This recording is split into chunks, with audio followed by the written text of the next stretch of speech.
में नारियल, नारियल में स्ट्रॉ, बाउंड्री लाइन के पास खड़ा पतला सा एक आदमी मानो ये बता रहा है कि भैया देखो, मैच सिर्फ विकेटों के पीछे से नहीं जिताया जाता, मैच तो बाउंड्री लाइन के पास खड़े होकर भी जिता दिया जाता है। अब तक तो आप समझ ही गए होंगे मैं किसकी बात कर रहा हूं। जी हां, मैं आशीष द्रोणाचार्य नेहरा की बात कर रहा हूं। क्या कमाल का कोच है ये, कमाल। हर एक बॉल पर नजर होती है, हर ओवर में बाउंड्री लाइन के पास आता है, फील्डर से बात करते हैं और बताते हैं कि सेंड से इस बॉलर को लगाना है, अभी इसको रोक के रखना है, सब कुछ बताते हैं वो बाउंड्री लाइन से खड़े होकर। पूरे 40 ओवर खड़े रहते हैं वो। कमाल के कोच है।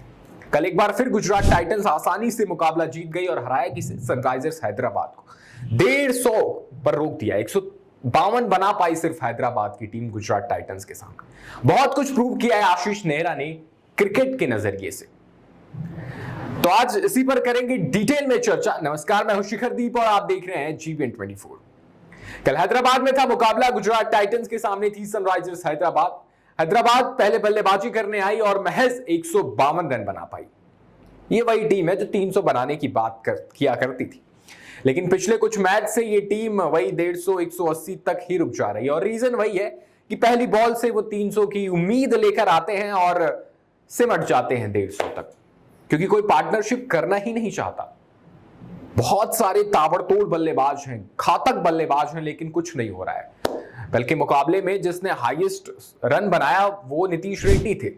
34 गेंदों में 31 रन बनाए। यानी आप समझ सकते हैं कि हैदराबाद की हालत कैसी हो चुकी है। अभिषेक शर्मा ने 16 गेंदों में 18 रन बनाए। वही अभिषेक शर्मा है जो 16 से 17 गेंदों में अर्धशतक लगा दिया करते थे पिछले साल। लेकिन अब हैदराबाद का कोई भी पत्ता काम नहीं आ रहा है और सब कुछ सही चल रहा है, सब कुछ काम आ रहा है आशीष नेहरा जो कर रहे हैं। गुजरात टाइटंस ने 7 विकेट से इस मुकाबले को जीत लिया। लेकिन अब आशीष नेहरा की तारीफ इस वजह से होनी चाहिए क्योंकि ऑन पेपर अगर देखें, जब से ये टीम बनी है तब से किसी को नहीं लगता कि ये टीम टॉप 4 में भी पहुंच पाएगी। पर पहले सीजन ही ये टीम फाइनल जीत जाती है। फाइनल जीतने के बाद लोगों ने कहा हार्दिक पांड्या कमाल का कप्तान है। दूसरे साल फिर से फाइनल में पहुंचती है। तीसरे साल अच्छा प्रदर्शन नहीं होता और इस बार अब लगातार 3 मुकाबले जीत गए हैं पहला मैच हारने के बाद। और वो जो पहला मैच हारे हैं ना, वो भी वो जीत सकते थे। ऑन पेपर अगर इस टीम की बात करें तो उतनी अच्छी टीम नहीं है ये। मतलब ऐसा लोगों को लगता है, मैच के जो बड़े बड़े पंडित हैं उनको ऐसा लगता है कि ऑन पेपर ये टीम उतनी अच्छी नहीं है। और नेहरा जी यही सबको प्रूव करते हैं कि गलत हो भैया आप, ये टीम मैंने बनाई और ये टीम अच्छा करेगी। पिछले मैच में वाशिंगटन सुंदर को लेकर आए, लोगों को लगा कि गेंदबाजी मजबूत करना चाहते हैं, पर गेंदबाजी दी ही नहीं वाशिंगटन सुंदर को।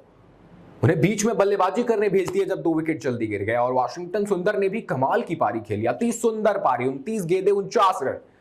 जब लगा था कि मुकाबला जीत भी सकती है, सारे मुश्किल में आ सकती है गुजरात टाइटंस, तब सुंदर ने कहा रुको। 29 गेंदों में 49 रन की पारी खेली। सामने शुभमन गिल थे, उन पर से प्रेशर हटाया और फिर शुभमन गिल तो फिर अंत तक बने रहे। बढ़िया अपना 43 गेंदों में 61 रन बनाए और फिर रुदरफोर्ड आए, 16 में 35 बनाकर मैच को खत्म कर दिया। लेकिन ये सब कुछ हो क्यों रहा है? क्योंकि आशीष नेहरा बाउंड्री लाइन के पास खड़े होकर वो बंदा क्या कमाल करता है। वो बताता है वहां से कि इस एंड से स्पिनर डलाओ, उस एंड से फास्ट बॉलर डलाओ, यहां से लेग स्पिन करवाओ, यहां से ऑफ स्पिन डलवाओ। और शुभमन गिल भी सुनते हैं।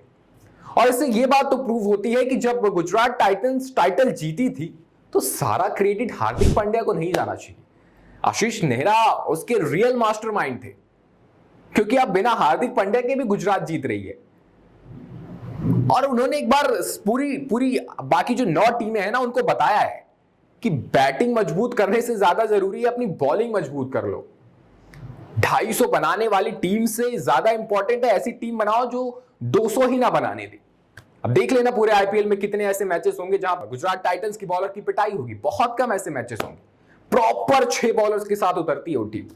और कमाल की बात यह है कि अभी राशिद खान फॉर्म में ही नहीं है। पिछले 3 मुकाबले में राशिद खान को विकेट ही नहीं मिला है। ऐसा सिर्फ दूसरी बार हुआ है उनके आईपीएल करियर में।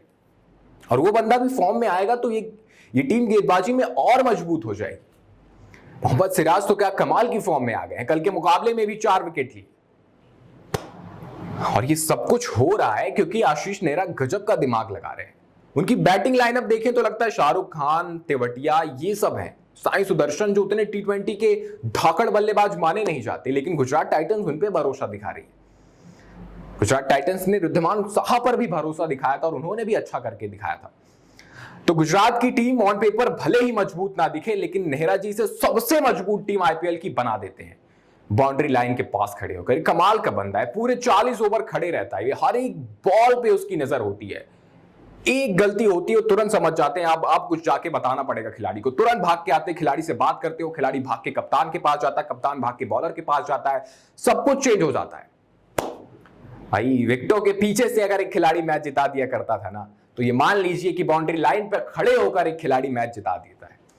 और एक बार नेहरा जी ने एक और चीज प्रूव की है कि आईपीएल में ना कप्तान का अच्छा होने के साथ साथ मैनेजमेंट का भी अच्छा होना बहुत जरूरी है। और ये नेहरा जी प्रूव कर रहे हैं, अकेले पूरी टीम चला रहे हैं, वो क्या होगा सब कुछ डिसाइड कर रहे हैं। कमाल है नेहरा जी, यू ब्यूटी। वैसे नेहरा जी की कोचिंग को लेकर आपको क्या लगता है, हमें कमेंट में जरूर बताएं। और बताएं कि क्या गुजरात टाइटंस जिस तरीके से परफॉर्म कर रही है, क्या वो टॉप 4 में जा पाएगी? आपकी क्या राय है हमें कमेंट में जरूर बताएं। और ऐसी ही तमाम खबरों के लिए बने रहे हमारे साथ और देखते रहें GBN 24।